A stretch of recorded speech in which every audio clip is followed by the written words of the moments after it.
Cramped between cold steel plates and wall-like consoles and servers, this place looks like what you would expect from a highly advanced science facility. Science degrees from the best universities, and PhDs walk through these corridors every day. Everywhere, the average room temperature is calculated to be the most comfortable. Test tubes, technological bebops, security guards with their pistols hanging and drooping slightly down at a diagonal angle, standing in front of every sliding door. This is Black Mesa. It was cold in 1998, and it is cold now, maybe even colder. The hurried footsteps and quiet chatters that require a few STEM degrees to comprehend. No noise besides. Separated into different sections, every place more classified than the last. Almost no one knows the entire scope of this place. Its every objective and plan. Some tests were done in the open, some were done behind fortified steel doors. Before anything happens, not that you know of any unforeseen consequence happening as of yet, sitting in the cart alone, watching the facility pass by, catching glimpses of scientists walking around, guards working, a tin man in a suit far away. Before anything happens, you already breathe in Black Mesa. You can already smell the industrial megastructure. You look around, like I did in the mid 2000s, the first time I played Half-Life, without any idea of what awaits you. Your eyes are heavy, there is school tomorrow morning. Why you just sit at the computer, looking at the white, blocky, heavy monitor in front of you. 1336 by 686. Your eyes become heavier. You squint and rub your eyes, and open them again. You are still in the cart, slowly moving, attached to the rail above you. However, something looks entirely different, but still, in a way, the same. Welcome to Black Mesa. Decommissioned areas that we have been able to repurpose for our needs. From outdoor storage sites to temperature-controlled indoor facilities, we can provide testing in almost any environment imaginable. At Black Mesa, we continue to deliver the future. Shutting down. Attempting shut down. It's not shutting down.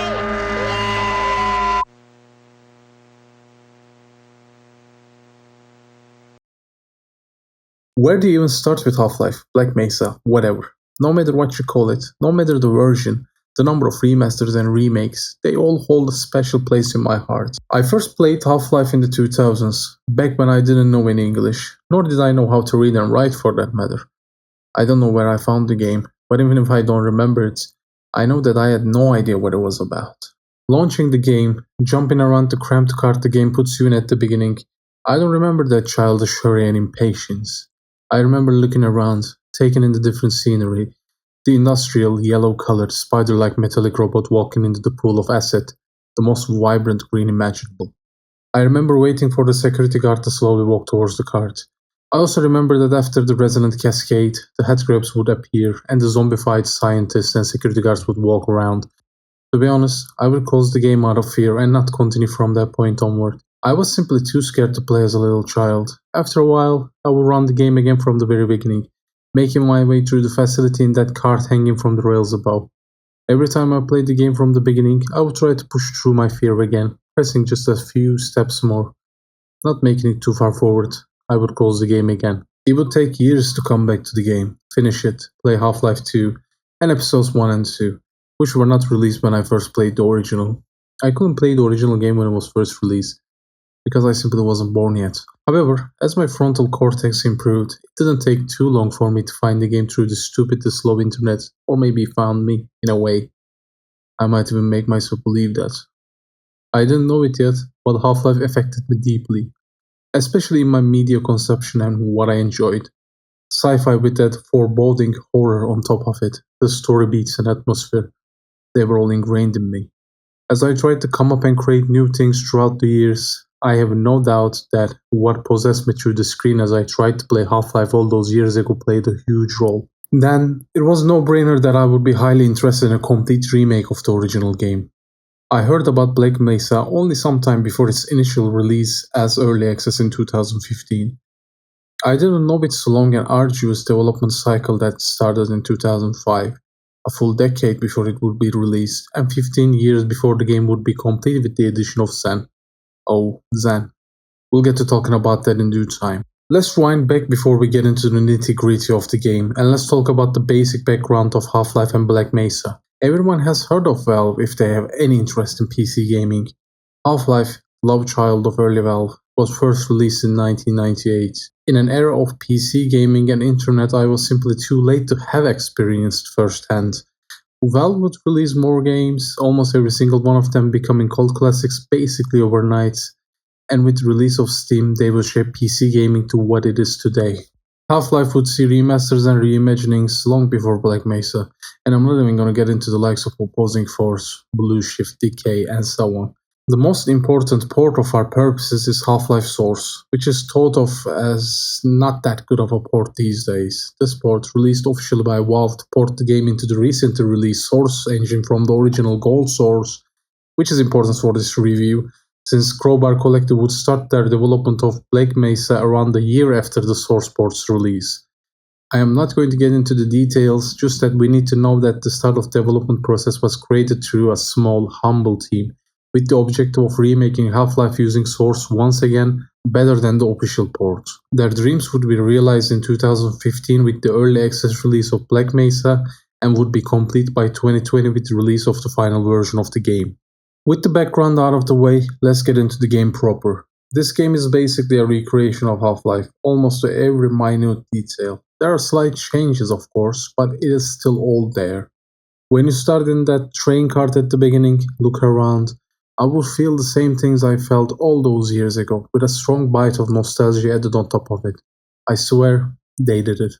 They transferred that feel with improved graphics, NPC and enemy AI, better sound quality, everything. It would be an understatement no matter how much I praise the time and effort it took to get everything right.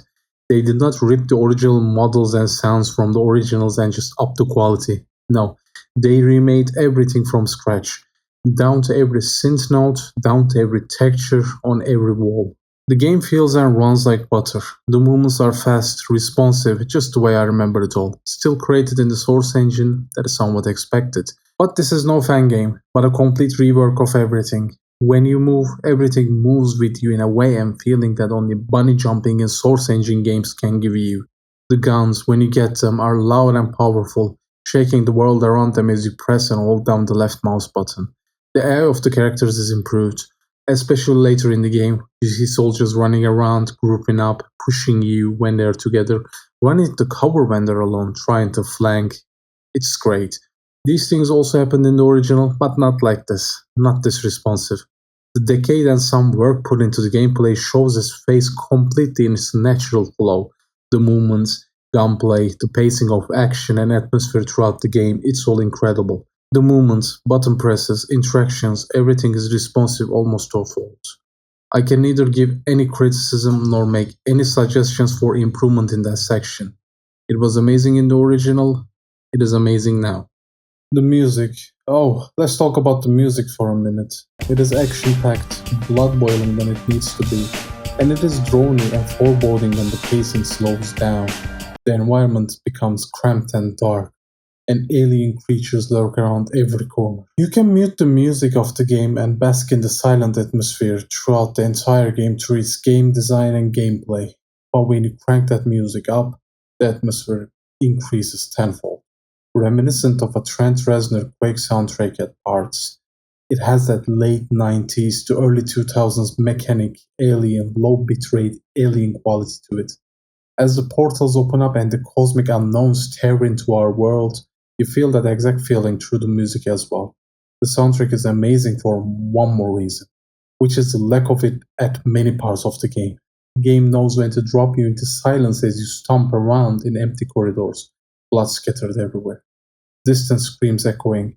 The soundtrack gives you no quarter, because it knows when to pull back and let you breathe in Black Mesa all by yourselves. In these moments, you truly understand how alone you are in these ever changing environments. And when it comes back again, creepy or blood pumping, with every synth and thumping drum beat like a heart, it helps you understand Gordon Freeman's odds of ever coming out of this situation alive, how incredibly low those odds are. The music and the overwhelming feeling of being alone and vulnerable gave me was truly one of the reasons I was unable to play much of the game when I was so young. The bind that takes the atmosphere, music, environments, the story, and everything between these aspects of the game is the narrative and the unrelenting progression of the game. So, what is this game even about? You are a scientist named Gordon Freeman, a 27-year-old wonder kid with incredible degrees piled up to the ceiling, working in Black Mesa, an incredibly comprehensive science facility with sprawling parts going who knows how many stories up and many stories down into the earth.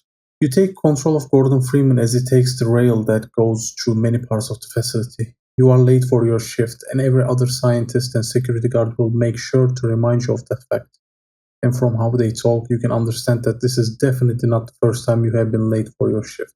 This is where the game shines the most, and how the original broke incredible new ground to change gaming forever. A simple fact known as environmental storytelling. You are a silent protagonist, but talking to people, you see and discover things. And as you make your way throughout the game, the world you reside in will be slowly fed to you through every detail and every type of design in the game. The details are not given to you much, and you won't understand any of what you are doing at the start of the game if you don't pay attention to the dialogue, spoken by the NPCs to the protagonist, or just environmental dialogue you can hear as you walk around the facility. Not get into too much detail, you have a big part to play in an experiment. The reason given to you is to research a crystal. As you push this crystal into a stupidly huge and also stupidly cool machine, you unknowingly trigger a resonant cascade, basically opening up countless portals to your world from other alien worlds.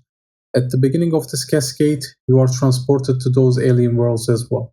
As you transport around and see skies, our sky never took the colors of dark but vibrant naturescapes of alien worlds impossibly far away, and creatures unlike our kind.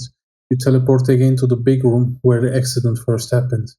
I don't remember much of the time and my emotions the first time I played through this section years ago, but I remember feeling a deep curiosity and wonder at what I was looking at, with an echoing fear and unease deep down, surrounding, wrapping around those emotions.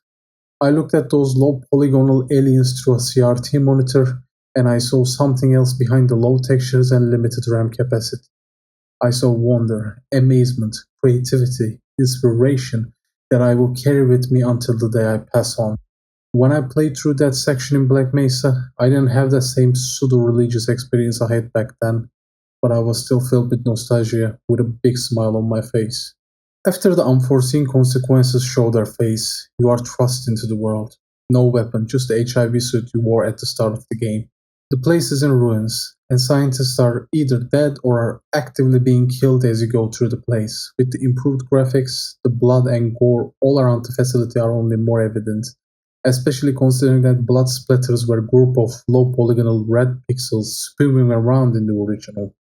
The models of the NPCs and the enemies are all great. The graphics are not the best there are, but it is one of the best looking Source games I have played in some time. The models are fine, and much more detailed and varied compared to the original, especially the number of different models for the scientists. The scientists with head crabs attached to their heads, zombies, they move with jittery motions, and with the quality of lighting setting the atmosphere, they are still indeed scary. Not enough for me to close the game, I'm a big boy now, but the closed spaces with zombies crawling around still unnerves me somewhat. You find a pistol dropped from a dead security guard and move through the enemies as you make your way to the facility. The idea of moving back through where you came from almost to the start of the game when you first got out of the train cart is an incredible idea. You walk through the same corridors you walked through, talking to people, pranking them by blowing up their microwave. Now, almost everyone is dead, infected, or is given their all to stay alive. The security guards are trained and armed. They do a much better job than the scientists, who are basically running around in panic and are getting slaughtered left and right. You are in control of the protagonist, so of course you are in charge of most situations, mowing down through enemies, making your way through difficult terrain and situations. However, you can almost feel a certain feel of confidence exuding from the silence of Gordon Freeman, running around with a strong sense of survival and being ready to do whatever it takes, just as you are ready to take on the challenges the game throws at you to progress and move deeper into Black Mesa. The locations are varied, You will go through labs, office spaces, industrial areas, underground, over a dam at some point, big freezer with weird reptile like aliens spewing green sludge at you. The locations are incredibly varied, and that keeps the game from feeling samey as the runtime increases. They are designed with care as well.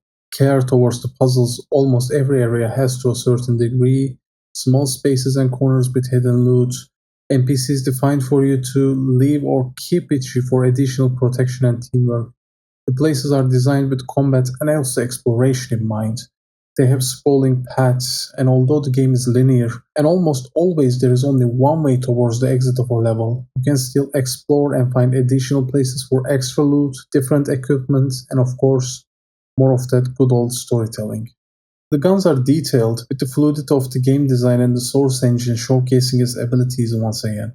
The guns have a certain power to them, with a huge muzzle flash on most of them, and a good old kickback animation to make them feel like they have heft, which is usually one of the low points of source engine combat. The combat feels like the same quality as Half-Life 2, or maybe even better. The gun variety is diabolical. There is so much to choose from.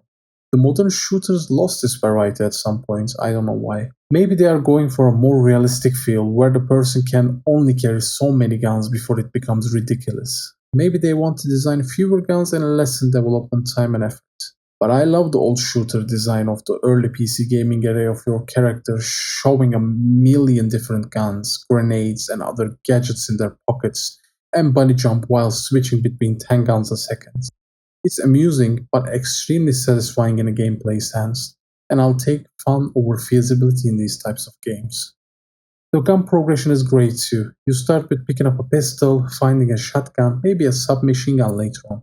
As the game goes on though, you start to find more sci-fi weapons. Start picking up weapons actually used by the alien creatures rampaging through the entire facility. While some guns are barely worth using, especially some of the more gimmicky ones towards the end, they all offer different types of gameplay, different ways to engage in combat, and even more through the environment with some creativity. There are so many options, some of them being useless do not really affect things too much, all things considered. You spend most of your time indoors, especially at the first half of the game. Your first objective, although it does not appear on your HUD like how modern games would do it, is told to you through the environment and your own actions, is to escape this facility. First, you have to deal with headcrabs and zombies using the first few guns, and of course, that iconic crowbar you are given as your first weapon. There are also barnacles, fleshy creatures that attach to ceilings, dangling their tongues down to catch any unsuspecting victims and pull them up to their main body to devour them. These enemies are easy enough to deal with if you are paying some attention. Water guns start to appear as you progress, making their presence known the most in Chapter 4 Office Complex. These green aliens attack you using green whatever the hell they are throwing at you like a green Kamehameha from long range. You start learning to take cover to escape their attacks and flank them to get rid of them. Here we see humanization begin for the enemies. Headcrabs are bugs, barnacles are basically mindless creatures laying traps for sustenance like Venus flytraps. But looking closer at the water guns, you can see the shackles they have around their wrists. Their race have become slaves through the action of a much stronger and cruel race of aliens. Now, we don't know about them yet, and will only come to know them as they combine in Half-Life 2, but even if Half-Life doesn't answer these questions outright, it gives hints of an alien universe that we humans simply do not understand, with power hierarchies and an extensive history. These creatures are harmless, and even helpful, but shackled and controlled by other creatures, they attack you through no will of their own. You also come across more animal-like creatures like hound eyes attacking you through a shockwave. They have a design, how can I say this, that is very biological. We see some instances of it, but through the other games in the series, we will be seeing a lot of aliens designed that are phallic or at least designed to look like private parts. Almost Geiger-esque, this biologically unnerving design through the use of human anatomy does lead these creatures to feel more unnerving and difficult to look at, low polygon or higher textured models alike. The headcrabs attaching themselves to the heads of people and controlling them as zombies feels very alien, without the awful pregnancy side of it. Although we will see a lot of alien designs reminiscent of human anatomy in certain ways, especially when we get closer to the end of the game. You will also come across aliens like alien grunts that feel like soldiers with weapons with an alien aspect to it. Before we come to that though, we will meet other enemies. We have seen the ruthless invasion of the aliens through our time here. Now it is time to see the ruthlessness of our own species. The game does not shy away from making certain observations about humans, about real world tragedies, and the way big power structures like countries, militaries, and companies react into these unexpected events. Nothing is said outright, never is in this game, but making parallels does not take too much effort or any leap in logic. You will first come across turrets mowing down scientists as you progress, see claymore like mines attached to walls, and you will see the soldiers. You have seen selfishness from the scientists throughout your time coming here, hiding away, not helping other people, refusing to give you space to hide with them, even though you didn't ask them for one anyway. When you come across the soldiers, though, the inhumanity of the situation increases tenfold. Scientists and security guards first believe that if they make their way towards the soldiers, they will be safe. However, the soldiers have been given orders to come down on Black Mesa and murder any living being in the facility, human or otherwise. You fight your way through the soldiers as well. They fight differently compared to the aliens, taking cover, flanking, moving in groups, yelling orders to one another. As you move with precision and take them down, you feel like you are spitting down on the inhumanity of the order given to kill all the people in Black Mesa. And with every encounter, it does feel nice to come out on top and stay alive, despite all the efforts of everything around you. Not bad for a theoretical physicist. With a PhD at 27 on theoretical physics from MIT, I mean, I feel like Gordon Freeman might have welcomed the alien invasion, honestly. You mow down enemies, deciding whether to save or not save the scientists along the way. Saving them from all the gunfire does not make a difference throughout the game. You are not awarded when you save them. Sometimes saving someone may lead to loot you might not have gotten otherwise, though, or leaving them to fend for themselves. The game does not get mad at you. It feels more realistic that way. You do the right thing by going out of your way, not for a reward, but just to do the right thing.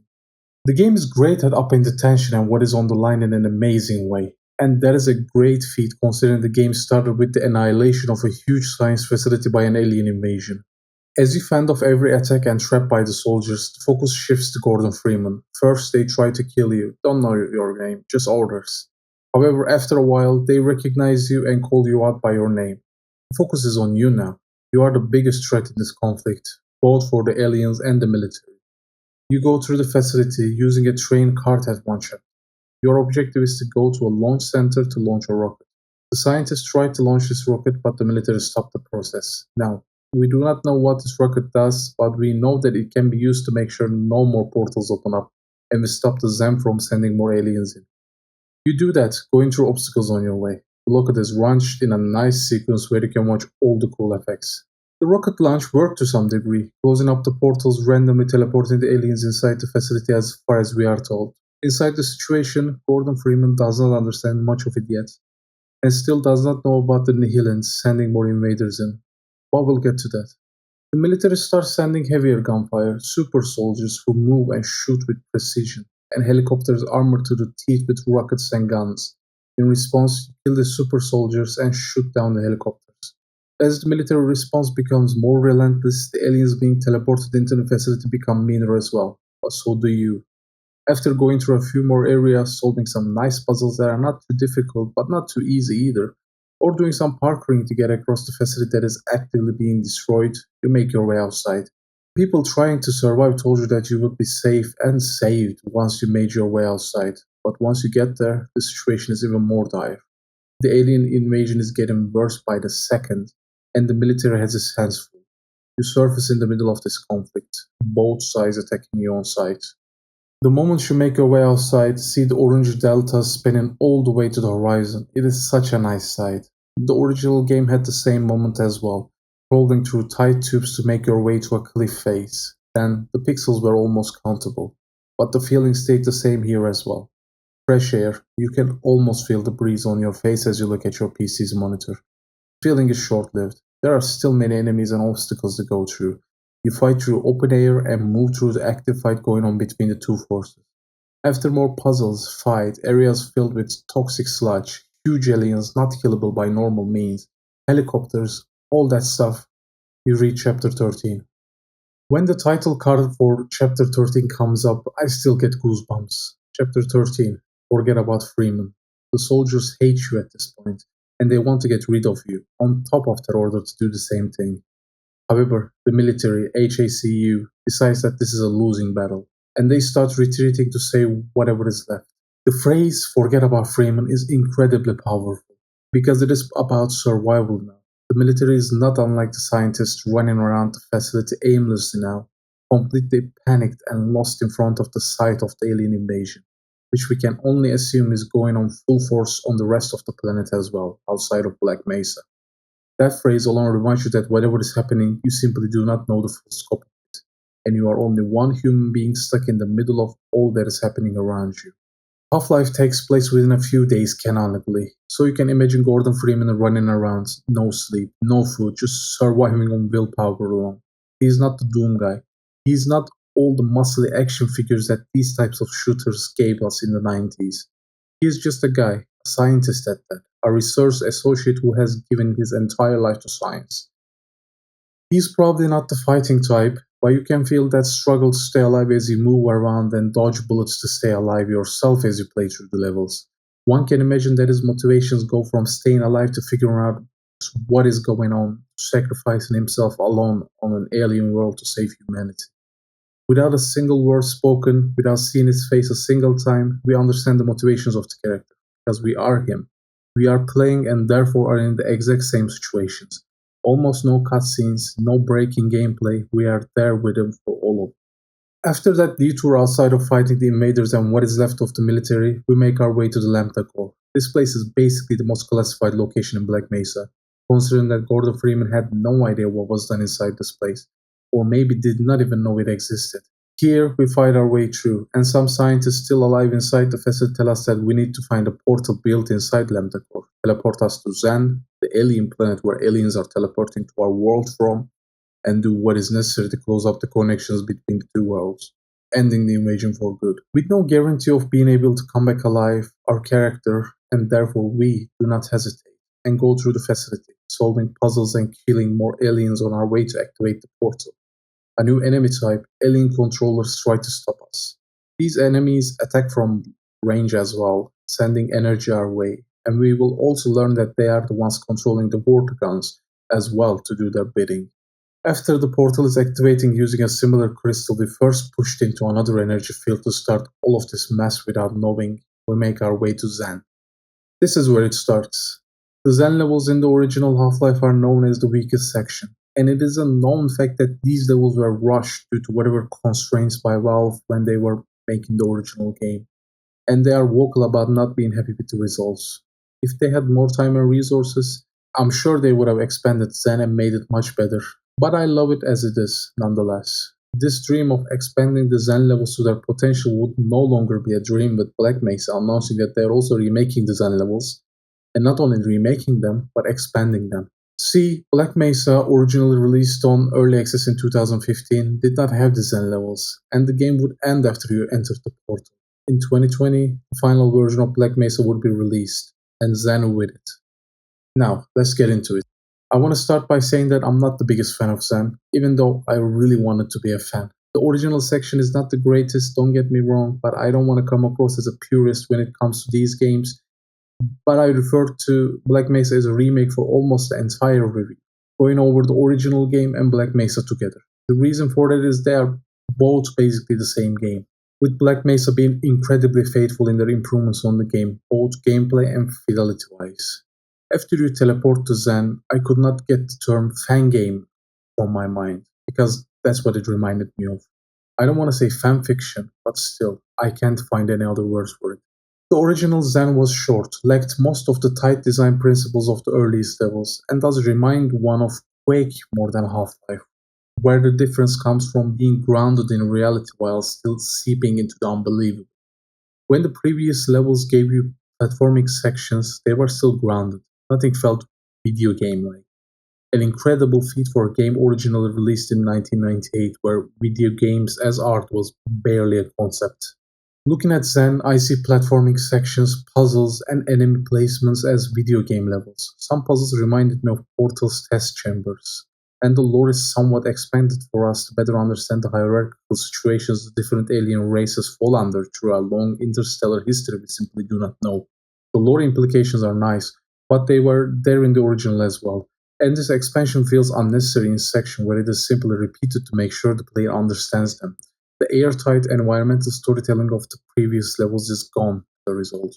You fight Gonarch in Zen after going through the alien-like environment, finding the aliens you fought all the way here, not in their natural habitat. Monarch is basically a huge headcrab with a huge singular testicle hanging below it. Most probably a sack for all of the baby headcrabs, as we understand that this creature is a sort of mother of the headcrabs. You go through a long section of running away from the Gonarch, and at the end of the chapter, you fight it. The chase is drawn out and unfortunately loses all of its tension as it goes on and on. And after, there is the interloper chapter, going through alien factories and facilities with conveyor belts carrying huge bricks that are almost organic looking, solving puzzles and fighting enemies. The facility is trying to kill you at every corner. The section where the huge brick you are riding on is separated from the rest and taken into a kill chamber is comical enough that I expected GLaDOS to come through and laugh in my face. This section felt drawn out as well, with finicky physics puzzles and difficult to understand terrain where you get lost. It all looks beautiful. The sky is incredible, sprawling with alien colors. The ground is shiny and alien. You go through places, find different people dead, wearing HIV suits, find small research outposts, and this is where we understand that Black Mesa has been meddling with this place far longer than we originally thought.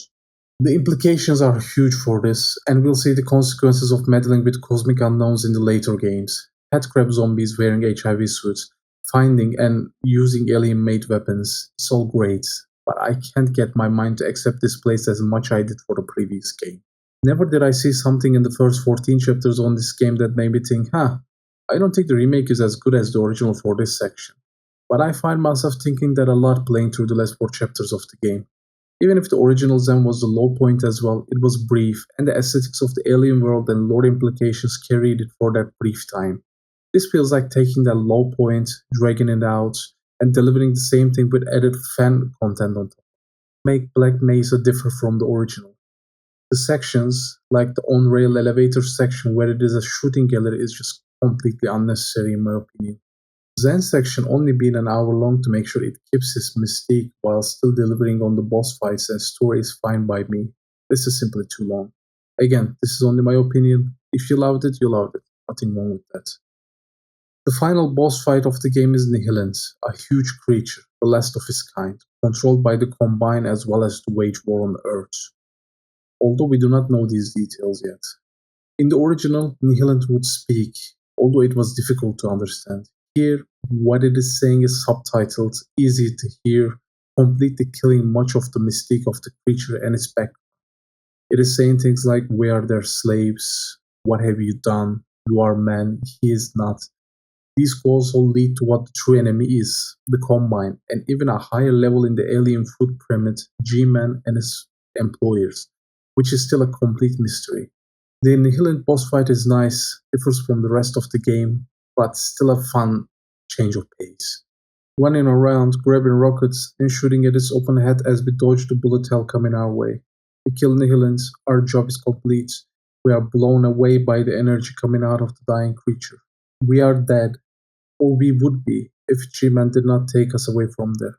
We talk to this mysterious man, the unknown cause of all this mess. He is powerful, much more than we can realize or can understand. You can see him at many points throughout the game, watching us from a distance, although we do not get to interact with him until this moment. He gives us an ultimatum, work with him and his employers or perish in Zen, teleported without any weapons in the middle of the Zen army. The canonical choice is working with him, so we choose that. He keeps us ready to be unleashed in the future with plans we do not yet understand. And the game ends. We do not know what happened to Earth, if our friends are still alive, and we still do not understand the cause of all this mess. It is not a triumphant ending, but a bleak and grey one, and it is one of the best ones there is in video games, and Black Mesa does it justice as well. Even though I did not enjoy Zen, Black Mesa is still Half-Life, and that is proper praise. It is easy to say that if you remake a masterpiece such as Half-Life, you'll come out with a great game as well, but that is simply not the case. We see remakes failing miserably and planting face first into the ground when they try to remake masterpieces. And Black Mesa could have been easily one of those examples, but it is not. It takes the original elements of the game, builds on them, and creates a new version of a masterpiece that can be played by the newer generations who are not too keen on going back to late 90s graphics. Don't have issues playing older games, I still say give the original a shot, not the source version. But Black Mesa will also give the same experience Half-Life gave to millions for the previous almost 3 decades. It is the remake of a masterpiece, and it is easy to see how it could have not been one. Looking at deviations it took from the original in the Zen sections, and the same could have happened with the rest of the game, but it didn't, and I believe that's a great feat. With amazing gameplay, soundtrack, atmosphere, and overall just a beautiful experience to play through every few years, Black Mesa is fit to carry the torch of the original for the next generation of people playing video games, to see where it was shaped into something else entirely.